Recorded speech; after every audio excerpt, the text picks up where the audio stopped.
Did Paradise on Hulu season 1 mess with your head a little bit? As a licensed therapist, it messed with mine, and that's why I want to take some time to break down some psychological truths with you together. Let's get into it. Hey everybody, welcome. If you are new to my channel, hey! But if you are a returning subscriber, you already know how my review videos go. Now, there will be spoilers in here, so if you have not watched Paradise on Hulu, press pause on this. Go on over to Hulu, binge watch the whole season because it's that doggone good. It's 8 episodes long, and then come back because you know we got to chat about it in the comment section. What did you think about Paradise? What did you think about Sterling and all of the other actors? Do you have any predictions for season 2? Because I'm going to break some things down from a licensed therapist perspective, but I'm also going to give y'all a few additional bonuses. That's why you got to make sure you stay to the end. I'm briefly going to share about how I met Sterling and his wife Ryan when they had me as a guest expert on their podcast. We don't always agree, which won some awards. So the real tea and why I need for you to stay to the end is that Paradise is real, y'all. There are different projects going on right now currently that mimics that whole entire thing. I'm getting ahead of myself, but let's get into this. The first thing that I want to talk to you guys about is the psychological impact of the trauma and isolation in Paradise. Season 1 portrays the impact psychologically on everybody that is inside of this bunker. And I think that we see this very clearly with Agent Collins. He has tons of flashbacks and a whole bunch of emotional struggles, which gave me the idea that he has PTSD. PTSD is post-traumatic stress disorder for the people who do not know, but it is kind of like textbook classic symptoms that he's experiencing. He had nightmares, he had flashbacks, he had emotional struggles, he had these emotional outbursts as well. And think about it, you probably would too if you had this illusion of physical safety inside of the bunker, but we all know that got a little shady and rocky as the episodes continue to go on. So him and everybody else was living in isolation. They were in this controlled environment, which was the bunker. There was this illusion of physical safety, but all of this was an issue because obviously people are still going through grief, through loss, and they all had memories about their past life in this post-apocalyptic setting. There was tons of examples that I can give where people just failed to cope. If I'm being honest, they were just trying to get readjusted to this whole new world and this experience and how they would try to live without their loved ones, their family and friends that they know passed away. The second thing that I want to talk to you guys about is this ethical dilemma and the erosion of trust within Paradise. Let's keep it real. Paradise was built by the super wealthy and for the super wealthy. And I believe this was in episode 2 when Oliver and his son was having the conversation, and Oliver started to question the fairness of Paradise's selection process. Because remember, I believe only 25,000 people got saved. So that means there was literally millions and billions of people that got left outside or left for dead. And that's why it's tripping me out and blowing my mind how Paradise is actually a real place and being built by the super wealthy currently, which I'm gonna talk about at the end of this video.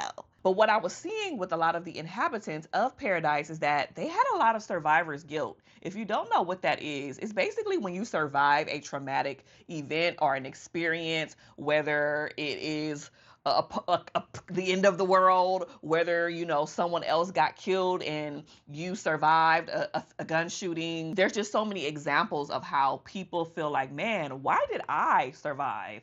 How did I make it through? I feel bad that I was able to get out and do better and continue to live while this other person died, passed away, or was severely injured. While I'm probably sure that they were excited to still live and, you know, enjoy Paradise, they also had a lot of emotional burden knowing that their loved ones, that their mama, that their cousin and them didn't make the cut.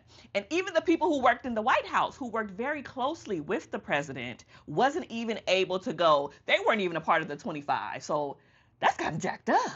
And before I move on, I'm glad they included a licensed professional in Paradise who, you know, Sterling had a little rendezvous with. They was all sexy in the shower and Sterling was showing his butt cheeks. I was like, friend, come on now. But in all seriousness, I was like, wow, if I had that responsibility as a licensed clinician to pick and choose who gets to go and who gets to stay, that is a heavy load that I would not want to have. So before we move on, put in the comment section, do you feel like you would have been picked and chosen to be a part of the 25,000? Be for real. The third thing that I want to talk to you guys about is the control, the paranoia, and the illusion of safety in the bunker. This is very clear with Sinatra. She literally exemplifies paranoia and control on a very high level. Just think about all the surveillance that she has in the freaking street lights. There's cameras. She clearly was watching people in their home when Sterling and the therapist had their little sexy scene in the shower. She knew about that. She watches everything and everybody. And you might think it's because, oh, I want to keep everybody safe, but no, you want to control as well. And thinking about her decision to conceal the survivors and her sending the 4 people off who were supposed to explore, then he wound up getting killed by Billy and all of these. This is wild. It just showed how someone's pursuit of safety on a high level can turn into a tyrant, hypervigilance, which then impacts the mental health of the residents. The next thing that I want to talk to you guys about is secrets, lies, and the breakdown of relationships. President Bradford had so much juicy information, and I understood the delicate balance of like wanting people to know, but also to protecting the people. Like that was a heavy weight and a heavy load that he had.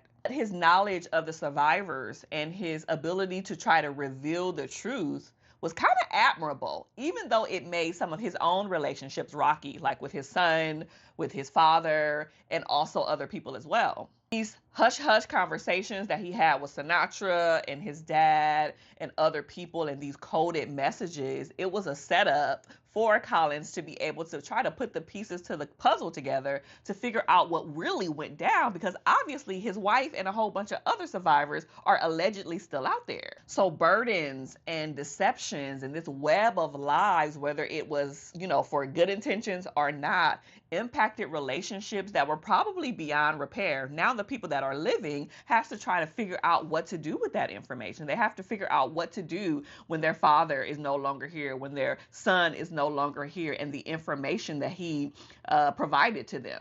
President Bradford was smart. He put all of these encoded messages in the library, wrote on cigarettes. He knew that somebody was going to come after him and try to kill him. That's why he had that whole conversation with the therapist about like, look, if something happens to me, check on this person and tell this person and don't tell this person. The next one, before I give my thoughts on season 1, my predictions, my interactions with Sterling, and the real life paradise that's out there, this one is all about resilience and a search for a deeper meaning. Collins ain't let nothing die down until he find out the full truth, the whole truth, and nothing but the truth to help him God. And this is in spite of all of the foolishness that has been happening and how things look very bleak. Even with all of this happening, he still wants to learn more. He still wants to learn all of the details. He still wants to learn what's going on in the surface world. We have this innate drive to search for meaning and have this resilience to be able to bounce back when any and everything continues to happen in our lives. And I think we see that very much so with Collins, with Robinson, with all of these people who are like, okay, we got to figure out what's really going on so we can navigate the next phase of our lives and our journeys. Do we stay in this bunker or do we continue to go back out because it's inhabitable? And that leads me to my own personal thoughts of season 1. I thought it was excellent. Hands down. I'm not gonna lie, when I watched the first episode, I was like, this is meh, it's whatever. But I did watch it because my boy Sterling was in it. And then someone was like, stick with it, it's getting juicy, I said, let me stick with it. And I'm so glad that I did. Sterling needs to win all the awards for this one. I'm talking about episode 7 was probably people are saying that was one of the best episodes on television ever. Did y'all hear me? Ever. I think that I agree. Now, my predictions for season 2 is I think Collins is going to go back to the regular world, assess the situation, see if it's inhabitable. Of course, he's going to try to find his wife because he loves her, wants her to be back, wants their family to be made whole. But I think he's probably going to find some other survivors as well. Bring a whole bunch of additional ethical questions into place of like, okay, do we go back? Do we rebuild in the regular world? Do we shut everything down in this bunker? Or what do we do? Because there's going to be people who know where they are. So let me know your predictions in season 2. Put in the comment section, what do you think is going to happen next? I'm just glad that it got greenlit for a season 2, because if they cancel this show, I'm going to be big mad. And I know you're probably going to be big mad too. Now, before I talk about Praxis and Seasteading and all of the other information that I found that people are creating this real life paradise in real life, I got a chance to meet Sterling and his wife Ryan on the We Don't Always Agree podcast, where I was a guest expert, and they are so amazing and down to earth. Of course, y'all know I work with celebrities often. I had the opportunity to be on reality TV shows and a whole bunch of other things. And this is probably one of my favorite couples that I had the opportunity to meet. They were chill, they were funny, they were down to earth. When I walked into the room, Sterling was like, "Can I give you a hug?" And I'm like, "Yeah, hug me." And so I shared my whole experience of working with them in the video that I'll link up here and put in the description, just in case you want to check that out further. But just know that Sterling is the real deal, and he's super dope in real life. Please talk about how paradise is low-key real. Yes, it's low-key real. So I made this post after watching episode 7. I made this post on Threads, and I said, okay, am I the only one tripping, or do I feel like this show has a lot of elements that feel very real?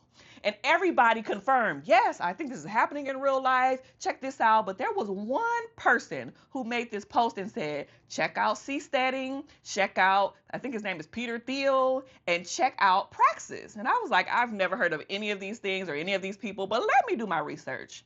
And baby, my mind was boom, blown. Looked up Peter, I was like, okay, makes sense. Then I looked up Seasteading, and I was like, okay, they're trying to build communities that are outside of the government on the water. Very interesting. And then the one that blew my mind was this whole Praxis nation. And I hope I'm saying all of these words correctly, but baby, this is the one that blew my mind. You can do your own research for yourself, but this had me shooketh because over 87,000 people have been pledging to be a part of the Praxis, or Praxian, as they're calling it, community. You can read about it on your own, but what got me was they said that, and I quote, when the time comes, we will relocate to the new capital city, joining together to reflect a new way of life. When the time comes? What do you mean when the time comes? Do you know something that we don't know? But this goes back to my point that I've always have showed y'all and told you guys. I personally and professionally do not believe that these movies and TV shows just come out of nowhere. Like, it's just, there's some truth to it. There's somebody who knows a little something. There's some types of elements to these shows that have to be brought to life, and it just doesn't come out of nowhere. I know the word of God says that there's nothing new under the sun, and baby, ain't nothing new under the sun. Also, what do you think about all of this? How Praxis and Seasteading and all of these ultra super wealthy people are coming together to create communities that basically are sustainable by themselves, and I think it's going to be a whole paradise situation. So thank you so much for watching another review on my channel. If you have not watched my stuff before, you need to do that. Go ahead and watch some more of my movie and TV show reviews. Check out my celebrity, and I want to make sure that you continue to like, comment, and subscribe, because those free things helps me to create content like this for you every single week. So until next time, be blessed.